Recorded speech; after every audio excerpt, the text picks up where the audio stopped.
31 on the morning crew. We are sitting at about 33 degrees in and around Jackson right now. And joining me in the studio right now, I have Aaron Jeffers and Alisa Sevy. Thanks for joining us this morning.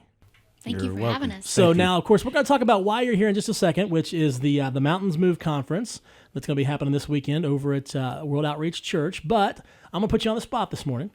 Don't worry, it's nothing too difficult. We are in the midst on Friday afternoon or Friday mornings doing the top 500 countdown of all time, the songs that Rolling Stone magazine considers to be the songs that everybody should know or have heard at some point in time in their life.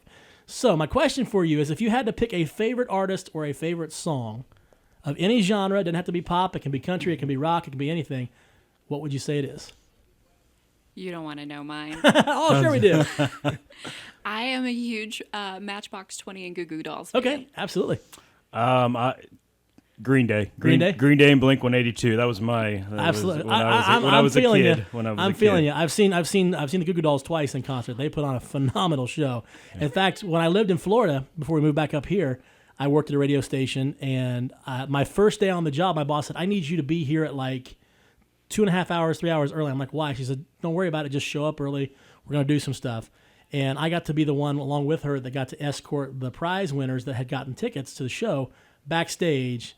So I got to meet the Goo Goo Dolls the first day of my job at that point. So it was pretty sweet. That is awesome. So that's really awesome. It was one of those, in all my years of radio, it was one of those experiences for me that was just kind of like, this one definitely ranks up there with an awesome experience. So that and sitting on Charlie Daniels' bus when I was in high school. Oh, so wow. I got to meet Charlie Daniels. But that was, I worked for another station when I was in high school and just pushed buttons basically. And they said, "You want to go to the show tonight?" And I said, "Absolutely." And they said, "Show up early." And I said, "Why?" And again, they said, "Don't worry about it. Just show up early."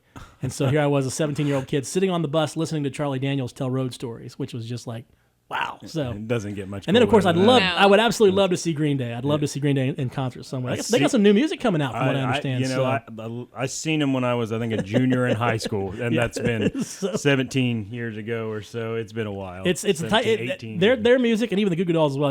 That's that type of rock music that when you hear it, you better make sure there's not a state trooper around, because you probably are going to put a little bit more on the pedal as you're driving through. But thanks for joining us this morning, and really want to get to why we've got you here today. So coming up this Sunday at World Outreach Church is the Mountains Move Conference. Tell us about it.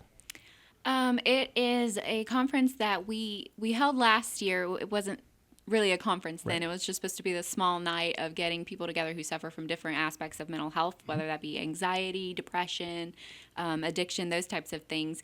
And it turned into quite a night. We had over 300 people there, which was big. It was way bigger than what I was expecting. Yeah, anyway. So it was awesome. So this year we decided to make a conference of it and brought different speakers in. It's just a way for us to have a faith-based environment, obviously, but also we have resources and different speakers and things where people can kind of get the piece that they need. So why do you think that all of a sudden it seems people aren't afraid to talk about this stuff? I mean, it seemed like for years that and I still honestly hesitate to use the word mental illness, even though I know technically speaking that's the way they categorize stuff. But if we're honest, we all have dealt with things like anxiety and depression at some point in time in our lives. But why do you think it's all of a sudden people are willing to talk about it? They're not afraid to talk about it now.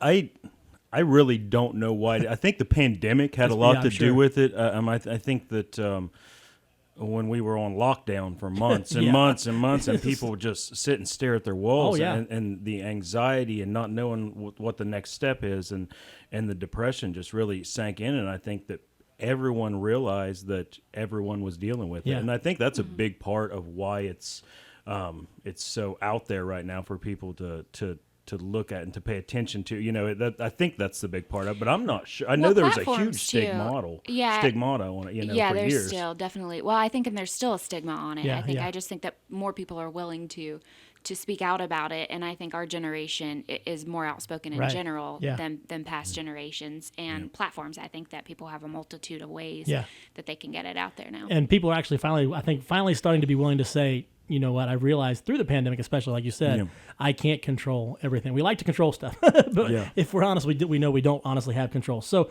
let's talk a little bit about the schedule. It's going to kick off between 3 and 3:15 on Sunday. Yeah, I'll open up from 3 to 3:15, and then starting at 3:15, we have our first round of speakers. Okay. They're all going to be in different areas of the church, so it's kind of like a pick what is most relative to you situation. So we have Mike's going to be talking about therapy and different ways for that. And then we have Trish last year. Her story is amazing. So she's just going to be sharing more of a testimony and how far she's come in the last year, especially since she talked last year. And then Teresa Parks will be talking in the sanctuary. She's amazing. She'll be talking about care and how we all have a weight on our shoulders and those types of things. So, and then from 4 to 4:30, that's when we have really 30 minutes on different general aspects. We have people talking about adult anxiety and depression in the sanctuary. We have a student who's actually going to come out and talk to any youth that comes out that night. Wow. Yeah, she's going to be talking about anxiety and depression with youth.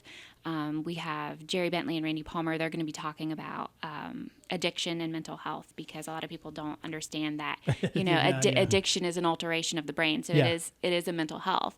And then AJ Jones is going to be talking about support. So even if you're not facing mental health, but you have someone who is close to you or a loved one that is dealing with that, then you have someone there who can kind of give you the ways they've helped people cope. And I think we've all been, if you don't suffer from mental health, you know someone who does. Oh, absolutely, it's touched our families in some way, shape, or form.